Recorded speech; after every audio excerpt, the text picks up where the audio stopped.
O mundo é um lugar muito interessante e bonito.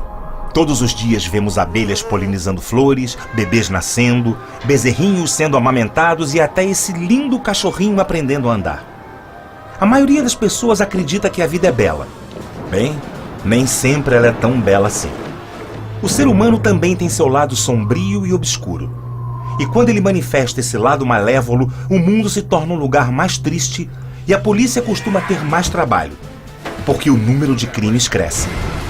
Todo crime fornece uma cena do crime, isto é, o exato local onde o delito foi cometido.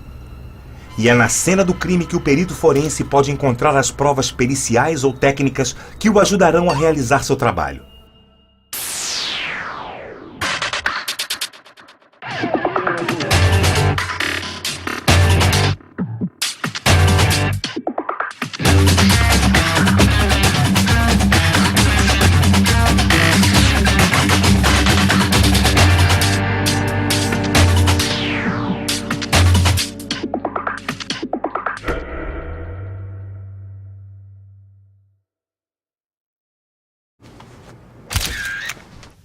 Mas vocês sabem o que é química forense? Como ela funciona? O que um perito forense faz? A química forense pode ser definida como a parte da ciência que aplica os conhecimentos da química e áreas afins aos problemas de natureza judicial, utilizando-se de métodos analíticos. É por isso que os peritos forenses não trabalham com suposições. Na prática, eles coletam vestígios com pinças e cotonetes, buscando as evidências científicas que se destinem a afirmar convicção sobre a verdade dos fatos. Ou seja, os peritos trabalham em cima das provas, e as provas não mentem. Tanto é que lá no século I, o romano Quintiliano, talvez o primeiro perito forense em ação, descobriu que um homem assassinou a própria mãe depois de analisar vestígios de sangue nas mãos do culpado. De lá para cá, os avanços no conhecimento científico deram suporte às investigações das mais diversas provas. Hoje em dia, o material biológico coletado pelo médico legista, as drogas apreendidas pela polícia, a extração de DNA e até um fio de cabelo encontrado na cena do crime são elementos que compõem o trabalho do perito forense. Mas será que a polícia sempre dispôs de todos esses aparatos para desvendar um crime? Não, Kika. Num tempo em que os microscópios eram raros, as fotografias estavam dando seus primeiros passos e os exames de sangue ainda eram pouco confiáveis, a investigação policial se baseava em depoimentos de testemunhas, retratos falados e até em alguns métodos bem curiosos. Como é o caso da antropometria, um sistema criado pelo antropólogo francês Alphonse Bertillon no fim do século XIX, que consistia em tirar diversas medidas dos criminosos. Media-se da ponta do polegar à ponta do dedo mínimo, a distância entre os olhos, o comprimento de braços e pernas.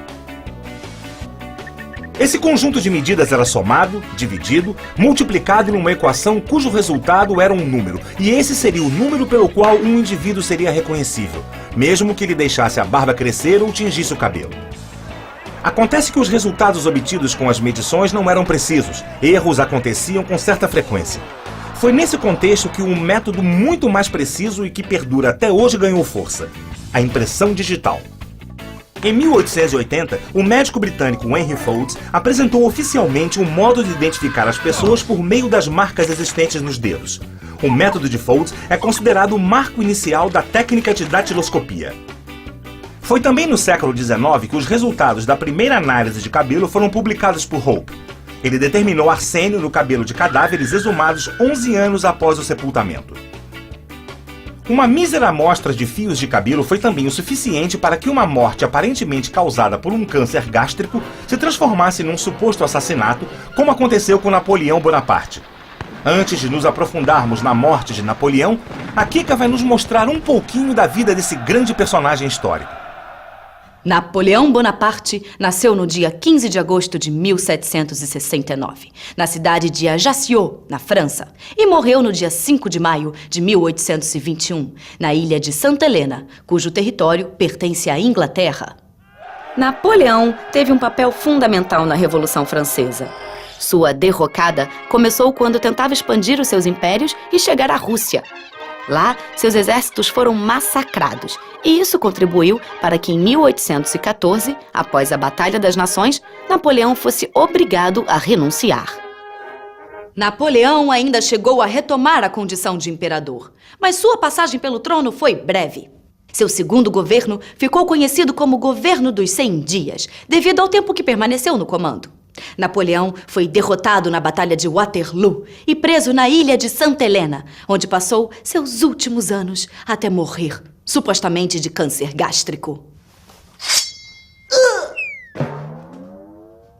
Em 1840, os restos mortais de Napoleão Bonaparte foram exumados a fim de que pudessem ser identificados e retornassem à França.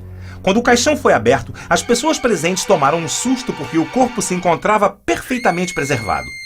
A partir daí, surgiu a hipótese de que Napoleão poderia ter sido envenenado. Um dos motivos da suspeita é que o óxido de arsênio ou arsênico poderia ter retardado o estado de decomposição do corpo de Napoleão. O arsênico era muito usado como veneno para ratos e o que não deveria faltar naquela época eram desafetos dispostos a intoxicar o vinho do ex-imperador. Em 1961, o Dr. Stan Forsfoot publicou um artigo na revista científica Nature, no qual a análise química de um pedaço de cabelo de Napoleão revelou uma quantidade de arsênio muito acima do normal. Esse resultado sugeria que doses altas de arsênico foram absorvidas em intervalos aleatórios. A hipótese de que Napoleão tinha sido envenenado ganhou força. No entanto, algumas perguntas ainda continuavam sem resposta. Qual seria a verdadeira fonte de contaminação?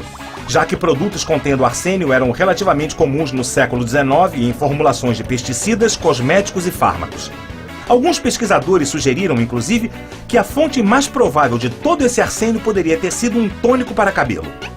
Outros sugeriram que Napoleão poderia ter sido contaminado pelas vias respiratórias devido ao pigmento verde, arsenito de cobre, usado no papel de parede no seu quarto em Santa Helena. Quando expostos à umidade, esses papéis de parede viravam culturas de um bolor que exalava trimetilarcina, um gás fatal. Até aquele momento, a pergunta que pairava no ar era: será que o avanço das ciências poderia contribuir para a resolução desse caso? A resposta nós só saberemos no fim do programa. Agora vamos ver como alguns métodos científicos e substâncias químicas são fundamentais na elucidação de determinados casos. Uma dessas substâncias químicas é o luminol, que é utilizado pelos peritos criminais para revelar traços de sangue na cena de um crime. O sangue humano contém hemoglobina, uma metaloproteína que permite o transporte de oxigênio pelo sistema circulatório. O ferro presente na hemoglobina, por sua vez, funciona como catalisador, promovendo uma reação quimioluminescente extremamente sensível de traços de sangue com a solução do luminol. Nesta reação quimioluminescente, o luminol é oxidado pela água oxigenada, resultando em um produto chamado 3-aminoftalato. Então, os elétrons presentes no estado excitado desse produto retornam rapidamente para um nível de energia menor, emitindo a energia em forma de luz, daí o nome luminol. Para ilustrar a importância da química forense para a prática investigativa, vamos pegar o exemplo de um crime mais recente de grande repercussão mundial. Em 1994, o ex-jogador de futebol americano e ator O.J. Simpson foi acusado de assassinar barbaramente sua ex-mulher Nicole Brown e seu amigo Ronald Goldman. Os dois foram encontrados esfaqueados na casa de Nicole. A polícia se deparou com uma cena do crime com muitas provas latentes. Peças de vestuário, pegadas e uma trilha de sangue que revelava o caminho seguido pelo criminoso. Seguindo essas pistas, os policiais chegaram à casa de O.J. Simpson. No local, eles obtiveram novas evidências: manchas de sangue em seu carro, nas suas meias e no chão do jardim. Exames de DNA comprovaram que esse sangue era das vítimas. Todas as provas apontavam O.J. Simpson como principal suspeito pelo duplo homicídio. Contudo, o julgamento do século, como ficou conhecido a batalha judicial de O.J. Simpson, ainda nos reservaria algumas surpresas. Assim como o caso Napoleão Bonaparte, que nos anos 2000 ficou ainda mais intrincado. Um grupo de cientistas realizou uma pesquisa que dava como certa a morte de Napoleão por câncer de estômago. Além de se sustentarem nos relatos de batalha, esses cientistas se basearam nas calças usadas pelo imperador entre os anos de 1800 e 1821. O exame das vestes, que diminuíram com o passar do tempo, serviu para comprovar o emagrecimento que acomete as vítimas desse tipo de câncer. Se por um lado o caso Napoleão Bonaparte ainda parecia nebuloso, por outro o crime envolvendo Nicole Brown e Ronald Goldman se aproximava do fim. No entanto, o veredito parecia ir de encontro às provas que apontavam para a condenação de O.J. Simpson. A promotoria acreditava ter em mãos um caso que não poderia ser contestado, mas foi surpreendida pela estratégia dos advogados de defesa. o questionamento das provas técnicas. As câmeras de televisão flagraram um perito da polícia coletando amostras sem luvas, policiais manipulando evidências sem trocar as luvas e muitas pessoas circulando na cena do crime que não tinha sido bem isolada. Raras vezes eu vi um local de crime preservado. Pelo contrário, o que eu vi foi um verdadeiro circo. Que você chega no local de crime, está a imprensa, está a polícia, está às vezes a própria autoridade policial mexendo nas coisas, mexendo no cadáver, pegando a arma. Isso tudo, evidentemente, prejudica. Isso tudo vai criar ao perito dificuldades para concluir. A preservação do local do crime, a preservação de material encontrado no local do crime é fundamental.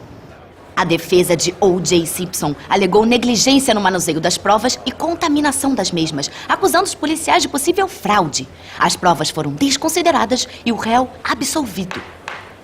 Se O.J. Simpson conseguiu se livrar da culpa graças a uma boa estratégia de defesa e muitos milhões de dólares gastos com os advogados, Napoleão Bonaparte não teve a mesma sorte. Afinal de contas, ele está morto há quase 200 anos e as especulações sobre sua morte continuam até hoje. Como se não bastassem as duas hipóteses anteriores, em 2009 o nefrologista dinamarquês Arne Sorensen recuperou documentos da época das batalhas e concluiu que Napoleão Bonaparte foi vítima de uma intoxicação renal. Seu argumento se assenta principalmente nos episódios de demência temporária que aparecem em seus relatos pessoais e são associados à doença. Segundo Sorensen, Napoleão não foi envenenado, muito menos acometido de um câncer no estômago. Sorensen afirma que Napoleão sofria de uma disfunção urinária que culminou numa infecção renal. A dúvida sobre a morte natural ou assassinato ainda paira no ar. No programa de hoje vimos como a química forense e outras áreas correlatas vêm se desenvolvendo e trabalhando lado a lado com a polícia para que crimes complexos se tornem cada vez mais simples. Apesar do mundo não ser um lugar muito simples, apesar do ser humano ter um lado sombrio, apesar dos crimes e apesar de todos os pesares, o mundo continua sendo um lugar interessante e bonito. Não é mesmo, Kika?